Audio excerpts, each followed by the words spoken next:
በስመ አብ ወወልድ ወመንፈስ ቅዱስ አሐዱ አምላክ።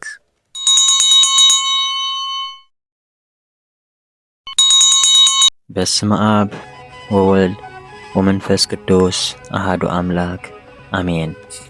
ዕለት 10 መጋቢት ዝንበብ ስንክሳር። ብሰላም አጀሚሩ ብሰላም ከፈጽመና ቅዱስ ፈቃዱ ይኹን። ኣብዛ ዕለት እዚኣ ክቡር መስቀል ንዕኡ ምስጋና ዝግብኦ ናይ ጎይታናን ኣምላኽና መድሓኒናን ኢየሱስ ክርስቶስ ካልኣይ ግዜ ዝተገለጸሉ እዩ።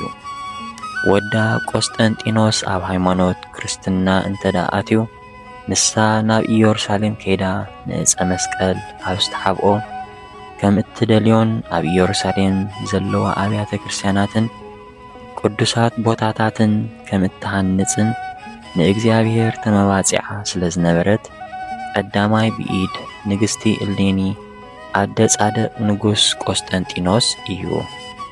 ወዳ ቆስጠንጢኖስ ንዕኡ ምስጋና ምስግብኦ ጎይታና ኢየሱስ ክርስቶስ ኣሚኑ ጥምቀተ ክርስትና ምስ ተጠምቀ ቅድስቲ እሌኒ ምስኣ ብዙሓን ሰራዊት ኣኸቲላ ናብ ሃገረ ኢየሩሳሌም ከደት።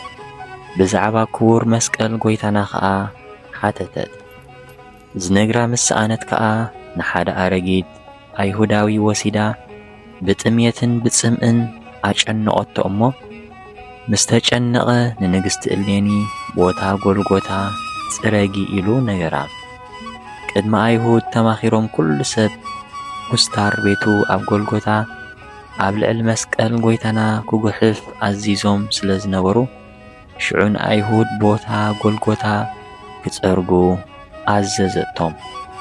ንግስቲ እሌኒ ናብ ኢየሩሳሌም ክሳዕ ትመጽእ 300 ዝኣክል ዓመት ድሕሪዚ እውን ዝዛይድ ይጉሕፍሉ ስለ ዝነበሩ እቲ ጐድፍ ዓብዪ ጎቦ ኾይኑ ነበረ። ኣይሁድ ምስ ጸረግዎ 3 መሳቕል ተራእዩ እሞ መስቀል ጎይታ ኢየሱስ ክርስቶስ ምፍላዩ ምስ ተሳእኖም ሓደ ምዉት ኣምጺኦም ቀዳማይ መስቀልን እቲ ካልኣይን ኣብ ልዕሊኡ ኣቐመጡ እሞ እቲ ምዉት ግና ኣይተንስአን። እቲ ሳልሳይ መስቀል ኣብ ልዕሊኡ ምስ ኣቐመጡ ግና ሽዑኡ ተንስአ። እሌኒ ኸዓ እዚ መስቀል ናይ ኢየሱስ ክርስቶስ ከም ዝኾነ ፈሊጣ ሰገደትሉ። ኩላቶም ህዝቢ ምእመናን ድማ ሰገድሉ። ኣብ ካልእ መጽሓፍ ከዓ እቲ ናብ ወዳ ዝሰደደቶ ምስቅንዋት ንሱ የማናዊ ጎኒ ክፋል መስቀል እዩ ዝብል ተረኽበ። ብድሕሪዚ ስርዓታቶምን ዜና ህንጸኦምን ከምቲ ኣብ ዕለት 17 መስከረም ተጻሒፉ ዘሎ ኣብያተ ክርስቲያናትን ቅዱሳት ቦታታትን ሃነጸት። ኣብ ዘመን ሕርቃል ንጉስ ሮም ሰብ ሃገር ፋርስ ኣብ ሃገር ግብጺ ይነብሩሉ ኣብ ዝነበሩሉ ግዜ ናብ ሃገሮም ክምለሱ ደለዩ።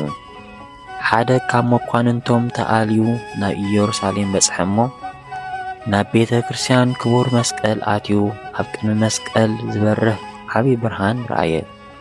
ክሕዞ ኢዱ ወስ እንተኣበለ ሓዊ ወፂኡ ኢዱ ኣሕረሮ።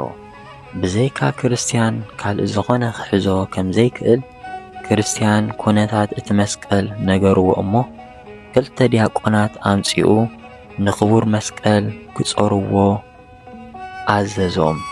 ብዙሓን ሰባት ማሪኹ ኸዓ ናብ ሃገሩ ተመልሰ። ሕርቃል ንጉስ ሮም ሰብ ሃገር ፋርስ ንኢየሩሳሌም ከም ዘዕነውዋን ንብዙሓን ሰባት ከም ዝማረኹን ንክቡር ዕፀ መስቀል ከም ዝወሰድዎን ምስ ሰምዐ ኣዝዩ ሓዘነ። ናብ ሃገር ፋርስ ከይዱ ድማ ምስ ንጉስ ፋርስ ተዋግአ። ንሰብ ፋርስ ኣሰኒፉ ኸዓ ቀተሎም። ንክቡር መስቀል ክደልዮ ድማ ናብ ኩሉ ዞባታቶም ዘይሩ ኣይረኸቦን። እመኮንን ነቶም ዝወሰዶም ዲያቆናት ናብ ማዕዶ ቤቱ ዘሎ ቦታ ኣትክልቲ ወሲዱ ጐዳጉድ ኩዒቶም ንክቡር ዕፀ መስቀል ክቐብርዎ ኣዘዞም እሞ ምስ ቀበርዎ ነቶም ዲያቆናት ድማ ቀተሎም። ሓንቲ ካብ ኣዋልድ ካህናት ዝተማረኸት ጓል ኣብ ገዛ እቲ መኮንን ትነብር ዝነበረት ነቶም ዲያቆናት ክቐትሎም ከሎን ንክቡር ዕፀ መስቀል ክቐብሮ ከሎን ብመስኮት ቤት እቲ መኮንን ትርኢ ስለ ዝነበረት ከይዳ ንሕርቃል ንጉስ ሮም እቲ መኮንን ዝገበሮ ነገረቶ። ንጉስ ሮም ነዚ ሰሚዑ ኣዝዩ ተሓጐሰ። ንጉስ ምስ ሰራዊቱን ኤጲስቆጶሳትን ካህናትን ከኣምስኡ እታ ጓል መሪሓ ኣብቲ ቦታ ኣብጽሓቶም። ሒቶም ድማ ንኽቡር ዕፀ መስቀል ረኸብዎ። ካብቲ ጉድጓድ ኣውፂኦም ከዓ ሰገድሉ። ንጉስ ኣዝዩ እናተሓጐሰ ንዕፀ መስቀል ብልብሰ መንግሥቱ ጠቕለሎ። ካልኣይ ምግላጹን ምርካውን ከዓ ኣብ ዕለት 10 መጋቢት ኮነ። ድሕሪዚ ንጉስ ንዕፀ መስቀል ምስኡ ናብ ሃገረ ቁስጥንጥንያ ወሰዶ። በረኸት መስቀሉ ንዘለዓለም ምሳና ይኹን ኣሜን። ሰላም እብል ዕፀ ኣድህኖ ልምሉመ እንተ ተሰቅየ ወረወየ እምገቦ መለኮት ደመ በዛቲ ዕለት እምበለ ይእዱ ጌሰመ መስቀል ተረክበ እምዘተሃብአ ወገብረ መድመመ በኢየሩሳሌም ቅድመ ወበፋርስ ዳግመ። ኦ ጎይታ ሃብታማት ካብ ዝተረፎም ዘእተውዎ መባእ ንጸሪቀ መበለት ንሳንቲም ናይ መበለት ከም ዝተቐበልካ ካብቶም ኩሉ ግዜ ዘገልግሉኻ ንኣይላፍ መላእኽቲ ኣዘኪርና ነዚ ዘቕረብናዮ ጸሎት ኣብ ነፍሲ ወከፍ ከነንብቦ እንከለና መጽሓፍ ድኽነትና ተቐበል።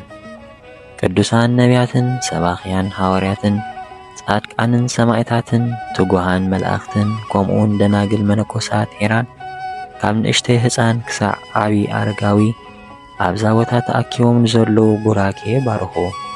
ነዚ መጽሓፍ ስንክሳር ብብርዒ ንዝጸሓፎን እናደረሰ ንዘጸሓፎን ብሓድሽ ልሳን ንዘንብቦን ዝተርጎሞን ንቓላት እዚ ቅዱስ ታሪኽ ብእዝኒ መንፈስ ንዝሰምዕን ብጸሎት ናይቲ ካብ ኩሉ ባእሲ ዓራቒት ዝኾነት ኣዲኡ ቅድስቲ ድንግል ማርያም ጎይታ ኢየሱስ ክርስቶስ ብሓባር ይመሓረና።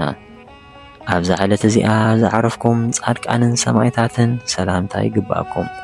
ንስኻትኩም ንዓለም በብዙሕ ትዕግስቲ ዝሰዓርኩም ኢኹም ሞት ካባና ብዘይ ንስሓ። ንስኻትኩም ቅዱሳን ሰማይን ምድርን ማሕበር ሥላሴ ዝኾንኩም ሰብኡትን ኣንስትን በብኣስማትኩም ኣብዛ ዕለት እዚኣ ዝዓረፍኩም ንዓኻትኩም ሰላምታ ይግባኣኩም። ምእንቲ ወላዲቱ ቅድስቲ ድንግል ማርያም ብጸሎትኩም ክትዝክሩና ብስጋን ደምን ናይ ክርስቶስ ንምህፀን ኣሎና። ንጻድቃን ብገድሎም፣ ንሰማዕታት ብደሞም፣ ንሃዋርያት ብስብከቶም፣ ንነቢያት ብትንቢቶም፣ ንመላእኽቲ ብልማንኦም እግዚአብሔር ንኹልና ህዝበ ክርስቲያን ኣሕቢሩ ይመሓረና። ንቤተ ክርስቲያንናን ንሃገርና ኤርትራን ድማ ንኹሉ ዓለም ብምሕረቱ ይሓልወልና። ስድራ እግዚአብሔር ብዛዕባ ቅዱሳንን ዜና ገድሎምን ጥራሕ እንሰማዕ ኣይንኹን። ንዕኦም ክንመስል ንጽዓር። ንግዚኡ እነድንቖም ጥራሕ ኣይንኹን። ናብ ቤትና ጥራሕ ዘይኮነስ ናብ ማዕሙቕ ልብና ዘሊቖም ከም ዝኣትዉ ንግበር። ዘውትር ንዘክሮም ንክርስቶስ ምእንታን ክንመስል። ቅዱሳን ዝተባሃሉ ኃጢአት ስለ ዘይገበሩ ኣይኮኑን። ቅዱሳን ዝተባሃሉ ንኃጢአት ስለ ዝተቓለስዋ እዮም። ንሕና ድማ ኣሰሮም ንስዓብ። ንእግዚአብሔር ከመይ ገይሮም ክሳዕ መወዳእታ ከም ዘፍቀርዎን ከም ዝተኣዘዝዎን ተመልኪትና ብኡኡ መንገዲ ንመላለስ። ነዚ ክንገብር ናይ እግዚአብሔር ኣምላኽና ምሕረቱን ጸጉኡን ናይ ወላዲተ ኣምላክ ኣማላድነትን በረኸትን ናይ ኩሎም ቅዱሳን ጸሎትን ረድኤትን ኣይፈለየና። ስብሃት ለእግዚአብሔር ልዑል ወለወላዲቱ ድንግል ወለመስቀሉ ክቡር አሜን።